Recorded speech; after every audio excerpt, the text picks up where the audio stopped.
Olá, sou o pastor Anderson, estou aqui para compartilhar uma palavra breve, uma palavra que alimenta, uma palavra da parte do Senhor. Por enquanto a gente não está podendo fazer live porque precisa de 1.000 seguidores acima e a minha conta ainda não tem isso, mas nós vamos chegar lá. Eu queria compartilhar aqui com vocês uma palavra que está aqui bem simples, mas bem poderosa, uma palavra que vem do Senhor. Tá no Salmo 91, um dos salmos mais, eu acho que conhecidos, né? Um salmo que todos já ouviram falar, pelo menos a grande maioria, o Salmo 23, o Salmo 91. O Salmo 23 é um salmo de proteção, de provisão, né? Que o Senhor é o meu pastor e nada me faltará, começa ali com esse versículo. E o Salmo 91 que começa com aquele que habita no esconderijo do Altíssimo, a sombra do Onipotente descansará. Ele é um salmo de guerra, é um salmo de cobertura. E eu gostaria de ler o Salmo lá no versículo 14 e 13, que diz assim: porque ele me ama, eu o resgatarei, eu o protegerei, pois ele conhece o meu nome. Aí o próximo o versículo diz assim, versículo 15: ele clamará a mim e eu lhe responderei, ou eu lhe darei resposta. Na adversidade estarei com ele, vou livrá-lo e cobri-lo de honra. O intuito aqui é porque ele me ama, porque ele conheceu o meu nome, ele me invocará e eu lhe responderei. A palavra do Senhor está dizendo: aqueles que conhecem o meu nome, aqueles que, por ele ter amado o Senhor, por nós amarmos o Senhor, por nós buscarmos o Senhor, conhecermos o Senhor, quando nós clamamos, o Senhor nos dará a resposta. Porque o Senhor, ele nos guarda, ele nos sustenta, ele nos cobre, mas é aquele que ama o Senhor, é aquele que busca o Senhor verdadeiramente. O grande problema hoje, mas não só hoje, né? Desde a época de Jesus andar, desde quando lá um exemplo disso é quando o Senhor curou lá os 10 leprosos, né? Os 10 leprosos se aproximaram do Senhor e o Senhor os curou, né? Quando eles clamaram ali, o Senhor curou eles, falou para eles ir lá e cumprir aquilo que a palavra dizia, que era para ele ir no sacerdote, como se ele já tivesse sido purificado. Quando naquela época ali, quando eles recebiam a purificação, a cura, né, da lepra, tinha ali um ritual que eles tinham que fazer. Eles pegavam ali o isopo ali, eu sei que era 3 itens ali, e ia até o sacerdote como testemunho. O Senhor Jesus mandou eles fazer isso, vai lá no sacerdote como testemunho, né, no sumo sacerdote como testemunho daquilo que aconteceu, daquela purificação. E eles obedeceram, eles foram e no caminho perceberam que estavam curados, né, ou seja, tinham sido purificados da lepra. Mas somente um entre os 10 voltou para agradecer o Senhor, voltou para agradecer como gratidão e para seguir o Senhor. O grande problema hoje é que as pessoas não querem seguir o Senhor, eles não querem conhecer o Senhor, eles não querem nem saber, eles querem simplesmente um milagre. E vão na igreja, frequentam a igreja, fazem campanhas, mas o intuito lá no fundo do coração é só receber um milagre, é só receber uma resposta, é só receber uma bênção. A palavra do Senhor está dizendo: porque conhecer o meu nome, para conhecer o nome do Senhor não é só ir na igreja. Quantas pessoas estão nas igrejas, lá na casa do Senhor, orando, cantando, ouvindo a palavra, mas não conhece o Senhor, não tem comunhão, não tem conhecimento de quem é esse Deus, da misericórdia, do amor, do poder, da grandeza desse Deus, de quem é esse Deus. Não conhece como é que é andar com Deus, não conhece como é que é obedecer os seus princípios, aos seus mandamentos, não conhece a base do evangelho, que é o perdão. As pessoas, elas estão doentes, feridas, porque guardam rancor, porque guardam amargura, porque estão cheias de orgulhos, cheias de si próprios, né? Eles não têm aquela mansidão, aquela humildade, não conhecem a base básica do evangelho, que é o perdão do Senhor, né, que é o amor. Mas esse amor não é só de Deus para conosco, é nós refletindo isso nas nossas atitudes, por causa do que o Senhor fez conosco. Tanto que Jesus conta a história lá do servo que devia uma grande conta lá para o rei, e ele foi lá falar para o rei: me perdoa porque eu não posso pagar, me dá mais tempo, porque o rei mandou cobrar aquela dívida. E ele fala: não, então vou te perdoar a sua dívida, então, já que você não pode pagar. E o rei ali perdoou a dívida. Ele era uma dívida impagável, grande, mas esse mesmo conservo do rei, esse mesmo servo do rei, vai no seu conservo lá, que devia uma dívida, né, comparado com a dívida dele, muito pequena. mas para o conservo era grande também, porque ele também não podia pagar. E ele fala, não, me dá, o conservo dele fala, me dá mais tempo, que eu vou te pagar tudo e não sei o quê. E aí ele fala, não, eu quero receber agora, e manda colocar aquele conservo dele na prisão. Ou seja, ele acabou de ter uma grande dívida perdoada pelo rei, pelo o seu senhor, e aí o conservo vem fazer com ele a mesma coisa que ele fez, mas ele não teve a mesma atitude do rei, a mesma misericórdia. Ou seja, nós estamos assim, nós queremos ver o nosso lado, nós queremos receber o nosso milagre, nós queremos se vir o resto, se vir a condição, desde que nós sejamos abençoados, nós recebemos a nossa resposta, o resto que se dane. Né? E aí aquele conservo, ele falou, joga ele na prisão porque ele está me devendo, ele tem que me pagar, e ele tinha família também, ele também tinha que suprir, e como é que ele ia fazer isso preso?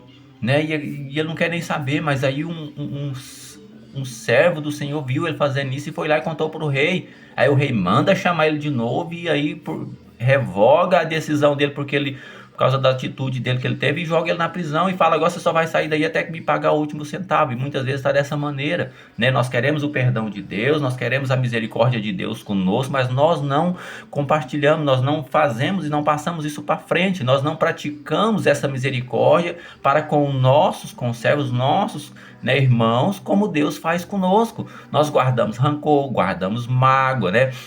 A nossa justiça nós queremos, o que nos devem nós queremos receber, mas nós não praticamos muitas vezes o perdão, a misericórdia, não praticamos o amor, né? Mas o principal, o Senhor está falando, ó, aqueles que me conhecem, aqueles que me buscam, vão me clamar e eu responderei. As pessoas estão fazendo campanha, estão lá na igreja, vão muitas vezes atrás de um milagre, simplesmente, atrás de uma resposta, atrás de uma restituição financeira, de uma bênção, de um milagre, mas é sempre isso, é o milagre. Irmãos, e o principal não é nem o milagre, é o abençoador, é aquele que nos abençoa, é aquele que nos cura, é aquele que nos salva, é aquele que pagou um alto preço por nós. Nós estamos muitas vezes invertendo o valor, os valores. Nós estamos colocando a benção como sendo maior do que o abençoador. E não, irmãos, é como você coloca o fruto maior que a árvore. E não é, irmãos, a árvore é o principal. Se você corta a árvore, acaba o fruto. Se não tem a árvore, não tem o fruto. Não, mas as pessoas não querem nem saber, elas querem o milagre, elas querem a resposta, elas querem o socorro, elas querem o seu problema resolvido a qualquer custo, a qualquer momento, e a tempo e a hora, não quer nem saber. Mas com Deus não é assim. Deus é assim, ele me clamar e eu lhe responderei. Mas qual que é a condição? Porque ele me ama, eu o resgatarei e o protegerei, porque ele conheceu o meu nome, ele clamará a mim e eu lhe responderei. Mas as pessoas não querem amar o Senhor, eles não querem amar a palavra, eles não querem compromisso com Deus. Por que 9 daqueles leprosos não voltaram? Porque eles não queriam compromisso, eles ficou com medo de Deus falar, agora que você está curado, faça isso para mim, agora que você está curado, caminhe nesse caminho, obedeça essa instrução. Não, eles não queriam saber disso, eles estavam curados, foi viver a vida deles da maneira que eles viviam antes. Por que eles chegaram naquele momento? Por que eles chegaram, irmãos, naquele problema? Por que os problemas nascem? Qual que é a raiz do problema? Qual que é a raiz, o início de tudo? É porque caminhou num caminho errado muitas vezes, é porque semeou uma semente errada. E elas querem justamente resolver o problema daquilo que elas curou para voltar para o mesmo caminho. Porque para andar com Deus tem princípios, para andar com Deus vai ter que abrir mão de coisas, para andar com Deus tem que haver conversão. Não adianta você ficar mentindo para você mesmo, você se enganando, se iludindo e continuar lançando as mesmas sementes. Não, elas querem o milagre, que é o problema resolvido e ponto. Não quer nada com Deus, não quer compromisso com Deus. E elas estão lá na igreja, vão nos cultos, é só o negócio apertar que elas começam a ir no culto. É só o negócio apertar que começa a fazer campanha. Irmãos, a vida cristã é uma vida contínua, é semear diariamente, é uma mudança de consciência para com Deus. Não é um monte de regras, um monte de coisa, não, mas é além disso, é algo, não é algo na aparência simplesmente, não é algo que você faz de vez em quando, não, tem que mudar a estrutura, tem que mudar o entendimento, tem que mudar a visão, tem que mudar o foco, a pessoa tem que converter verdadeiramente. O amor não é só um sentimento, uma paixão, um negócio, não, irmãos. O amor, ele é cuidado, amor, ele é atitude. Por que os casamentos vão naufragando? Por quê? Porque elas estão mais preocupadas com o seu sentimento, com a paixão, com aquilo outro, com o seu bem-estar. Não, irmãos. O amor, ele é sofredor. O amor, ele é semear para colher depois. O amor, ele não faz por merecimento, ele faz por cuidado, ele faz por amar. Você não cuida de um filho, por exemplo, porque ele ama você primeiro. Não, você ama e pronto. Não interessa se o filho vai responder, vai corresponder aquilo ou não. Você simplesmente faz. Esse é o amor. E o amor de Deus para conosco, irmãos, é assim. Tanto que os 10 leprosos pediram, os 10 receberam. E Deus, por acaso, não conhecia o coração de cada um deles? Se fosse olhar ali, talvez pelo merecimento, será que algum deles poderiam receber? Era como os ladrões lá da cruz, algum deles eram merecedor ali, eles eram merecedor do castigo que estava ali sobre eles. Mas a misericórdia do Senhor alcançou um. Por quê? Porque Deus fez a acepção deles? Não, porque ele buscou ali no seu... Ele reconheceu ali o seu pecado diante do Senhor. Ele sabia, ele tinha consciência diante do Senhor. O outro, não, deixa eu descer daqui e voltar para onde? Para a mesma vida. É isso que é a questão. Essa é que a maioria estão querendo. Elas querem resolver o problema que elas causaram para voltar a praticar as mesmas obras diante. E aí vai voltar para o mesmo caminho, irmãos. Vai adoecer de novo, vai voltar para os mesmos problemas, vai gerar as mesmas consequências. E a pessoa não acorda, ela não entende, ela não sai desse ciclo vicioso.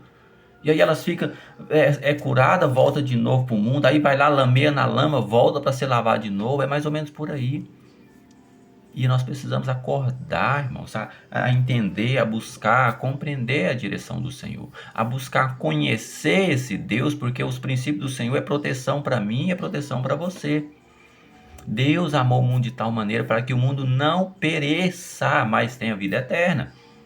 Mas nós queremos andar pelo o caminho aparentemente fácil, né? O caminho que leva só para os lucros, para as vantagens, para os prazeres, mas não caminhar com Deus, porque acha que o caminho de Deus é pesado. Não, irmãos, pesado é viver no pecado, porque pesado é viver no erro, pesado é viver no engano, é viver na ilusão, é viver andando num caminho que não vai chegar lá na frente num lugar de alegria, é caminhar num caminho que lá na frente vai tropeçar, vai cair num buraco, vai levar para a morte. Mas não, tá no prazer, tá nisso, tá bom, agora tá valendo. E depois? E a consequência depois? E nós temos que acordar, que nos atentar para essas coisas, ter entendimento nessas coisas, buscar a Deus de todo o coração. Por que a palavra fala, quando me buscar de todo o vosso coração? Por que a palavra fala, buscar em primeiro lugar o seu reino e a sua justiça, para que todas as coisas que vão sendo acrescentadas, Nós precisamos meditar ali em Deuteronômio, capítulo 28, ali onde o Senhor fala, ele confronta ali o que ele acontece quando a pessoa obedece, quando a pessoa vai no caminho do Senhor, quando ela não se desvia nem para a esquerda, nem para a direita, né? Quando ela é um filho obediente, quando ela anda nos princípios, quando ela guarda o amor, ela guarda o temor, ela busca o conhecimento. O Senhor, ele nos exorta. Quando ele colocou lá Josué para conduzir o povo, uma das primeiras coisas que ele fala, medita na lei dia e noite, para que você não desvie nem para a esquerda nem para a direita. Quando você começa lá os salmos, o primeiro salmo está falando, feliz é aquele que medita na lei do Senhor dia e noite. O seu prazer está na lei do Senhor e nela medita dia e noite. E ele não anda com os pecadores, não assenta na roda dos escarnecedores, dos zombadores. Lá fala que ele vai ser como a árvore plantada junto ao ribeiro. A mesma coisa está dizendo lá no capítulo 17 de Jeremias. Bem-aventurado é aquele que não põe a sua força no homem, que não confia no homem, porque maldito é aquele que confia no homem. Confia no sentido, não confiar no sentido de um homem mentir, mas de pôr a sua segurança no homem, no braço mortal. Confiar no homem que é enganoso, porque o coração do homem é desesperadamente corrupto. Ou seja, de acordo com o que o vento sopra, ele vai balançar. Então a gente não pode confiar no ser humano, irmãos, na força do homem, pôr a nossa segurança, o nosso sustento, a nossa salvação, a nossa vida, a nossa alma na mão do homem. Não, é Deus que nos guarda, é Deus que nos sustenta, é Deus que nos protege, é Deus que cuida de nós. É do alto que vem o nosso socorro. É no Senhor que nós temos que esperar. Quando você clamar ao Senhor, Ele vai responder. Ele está falando, porque Ele me conheceu, porque Ele me buscou, porque Ele teve comunhão, porque Ele teve intimidade. É como começa o Salmo 91, primeiro versículo, fala, aquele que habita. Habitar, irmãos, é morar, é permanecer. Não é só visitar de vez em quando. Aquele que habita no esconderijo do Altíssimo descansará. O descanso ele está no Senhor, a proteção ela está no Senhor. Então é no Senhor que nós buscamos em primeiro lugar.